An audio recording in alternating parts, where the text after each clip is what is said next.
प्रश्नोत्तर के 16वें भाग को प्रारंभ करते हैं। एक साधक ने महर्षि रमण से पूछा कि महर्षि, जप का सही प्रकार क्या है? तब महर्षि ने कहा, जप में नमः शब्द आता है। इसका भावार्थ वह अवस्था है जिसमें आत्मा से पृथक मन का प्राकट्य नहीं है, मन अलग नहीं होता। वह अवस्था प्राप्त कर लेने पर जप का उपसंहार हो जाएगा, क्योंकि कर्ता का लोप हो जाता है और कर्म का भी नित्य सत्ता मात्र अवशिष्ट रहती है। जप तब तक करते जाना चाहिए जब तक कि यह अवस्था ना आ जाए, कर्ता न मिट जाए। आत्मा से बचकर निस्तार नहीं, कर्ता स्वतः आकर्षित हो इसकी शरण में आ जाएगा। एक बार ऐसा होने पर मनुष्य आत्मा में लीन रहने के अतिरिक्त कुछ भी करने में असमर्थ हो जाता है। इसलिए जप का सही प्रकार कर्ता का लोप होना है और कर्म का भी। महर्षि, क्या भक्ति के पश्चात मुक्ति उपलब्ध हो जाती है? क्या हम मुक्त हो जाते हैं? भक्ति मुक्ति से भिन्न नहीं है। भक्ति आत्मस्वरूप में रहना है। मनुष्य सर्वदा वही है। वह जो भी साधन अपनाए उससे इसका साक्षात्कार करता है। भक्ति क्या है? ईश्वर का चिंतन। अभिप्राय है समस्त भावों का बहिष्कार करके एक भाव में टिके रहना। वह भाव ईश्वर का है जो आत्मा है अथवा ईश्वर अर्पित आत्मा है। जब वह तुम्हें ग्रहण कर लेगा तो कुछ भी तुम्हारे विपरीत नहीं होगा। विचार शून्यता भक्ति है, यही मुक्ति है। ज्ञान मार्ग विचार कहा गया है। यह पराभक्ति के अतिरिक्त कुछ भी नहीं है, अंतर शब्दों का ही है बस। तुम परमात्मा के ध्यान को भक्ति मानते हो। जहाँ तक विभक्ति है वहाँ तक भक्ति हेतु प्रयास किया जाता है। यह साधन अंततो गत्वा लक्ष्य सिद्धि करा देता है। जैसा कि श्रीमद् भगवद गीता में कहा है, आर्तो जिज्ञासु अर्थार्थी ज्ञानी च भरतर्षभा तेषां ज्ञानी नित्ययुक्त एक भक्तिर विशिष्यते। सर्व प्रकार के ध्यान उत्तम है, किंतु विभक्ति का भाव निश्शेष होकर अन्य किसी वस्तु के बिना केवल मात्र ध्येय अथवा ध्यान करता रह जाए तो यह ज्ञान है।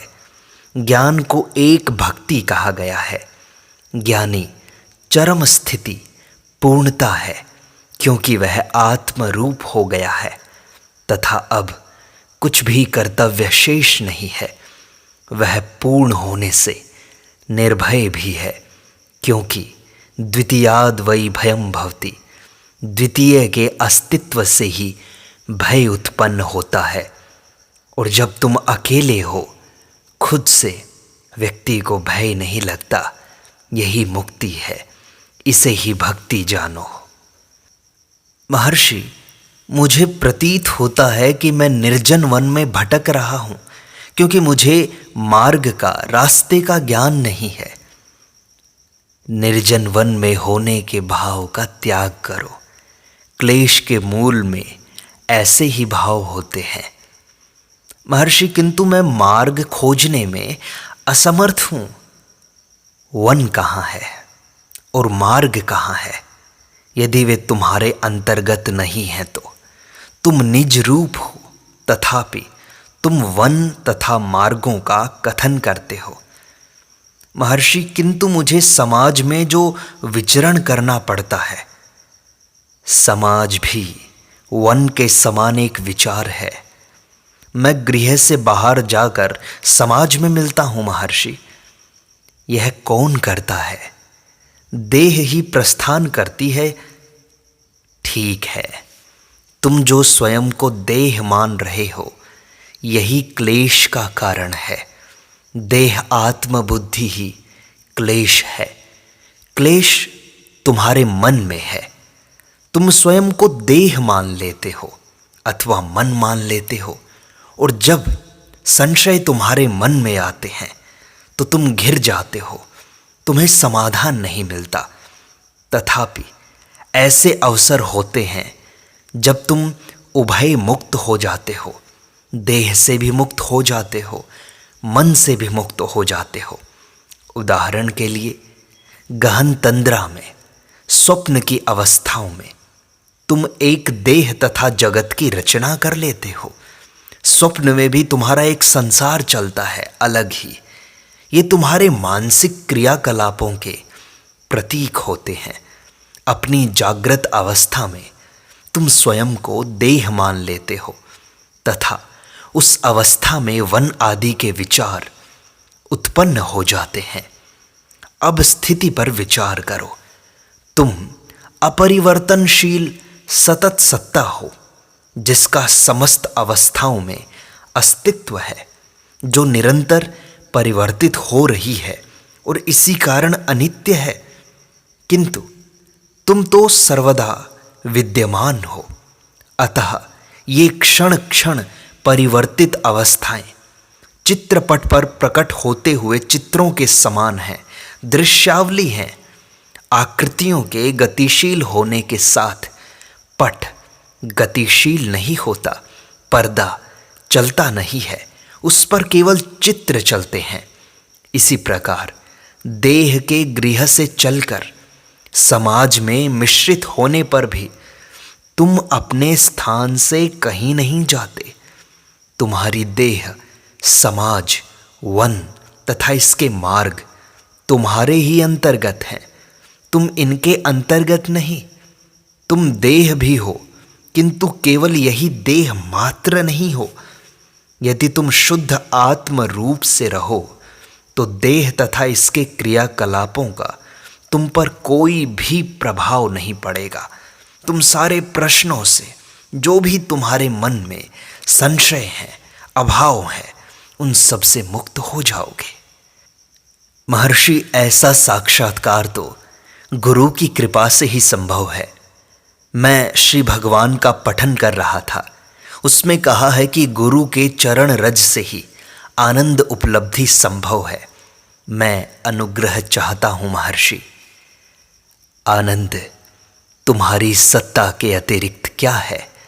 तुम सत्ता से पृथक नहीं हो, जो आनंद ही है। वर्तमान में तुम सोचते हो कि तुम मन अथवा देह हो, जो दोनों परिवर्तनशील और अनित्य हैं। तुम मन नहीं हो, तुम देह नहीं हो, और जो अनित्य है उसमें सुख दुख हमेशा आते रहेंगे। किंतु तुम अपरिवर्तनशील हो, नित्य हो, यही तुम्हें जानना है। यदि तुम इसे नहीं जानोगे तो तुम स्वयं को हमेशा शरीर और मन मानते रहोगे, दुखों से घिरे रहोगे, कष्ट तुम्हारे ऊपर छाए रहेंगे। इसलिए जरूरी है कि तुम जान लो कि तुम अपरिवर्तनशील, नित्य, आनंद युक्त आत्मा हो। महर्षि, अंधकार का साम्राज्य है तथा मैं अज्ञानी हूं, मैं नहीं जान पाता, मैं क्या करूं? अज्ञान से मुक्त हो जाओ और भी सोचो। मैं अज्ञानी हूं, यह कौन कहता है? यह अवश्य अज्ञान का साक्षी है, जो अज्ञान को देख रहा है, वही हो तुम। सुकरात ने कहा है, मैं जानता हूं कि मैं कुछ नहीं जानता। क्या यह अज्ञान हो सकता है? नहीं, यह ज्ञान ही है। महर्षि, जब मैं अपने स्थान पर होता हूं तो दुखी क्यों होता हूं तथा आपके सानिध्य में शांति अनुभव क्यों करता हूं? क्या आप इस पर प्रकाश डालेंगे? क्या इस स्थान की अनुभूति में आनंद होना संभव है? यह स्थान छोड़ने पर तुम्हारे कथन अनुसार तुम दुखी हो जाते हो। आशय यह हुआ कि यह शांति स्थायी नहीं है, या यूं कहो कि इसमें अन्यत्र अनुभूत दुख का सम्मिश्रण है। अतः विशिष्ट स्थान अथवा काल की विशिष्ट अवधियों में तुम्हें आनंद प्राप्त नहीं हो सकता। उपादेयता की दृष्टि से इसे स्थायी होना चाहिए। ऐसी स्थायी सत्ता तुम स्वयं हो, आत्मरूप रहो, यही तो आनंद है। तुम सर्वदा वही हो। तुम कहते हो कि तुमने अपने घर से प्रस्थान किया, रेलगाड़ी में यात्रा की, यहाँ तक आए, कक्ष में प्रवेश किया और आनंद प्राप्त कर लिया। वापस जाने पर तुम्हारे घर में तुम आनंदित नहीं होते हो। प्रश्न यह है, क्या तुम वस्तुतः एक स्थान से अन्य स्थान पर जाते हो? तुम्हें देह माने तो भी देह गृह द्वार पर गाड़ी में आसीन हो जाती है। वाहन रेलवे स्टेशन पहुंच जाता है। अब देह रेलगाड़ी में प्रविष्ट हो जाती है और गाड़ी घर से यहाँ तक आ जाती है। वहाँ यह अन्य वाहन में बैठ जाती है और जो इसे यहाँ ले आता है। तो भी तुमसे जब पूछा जाता है, तुम यही कहते हो कि तुम घर से चलकर यहाँ आए हो। तुम्हारी देह जहाँ थी वहीं रही, समस्त स्थान ही इसके समीप होकर गुजरे। ये विचार भ्रांत अध्यास के कारण है जो दृढ़तया स्थापित है।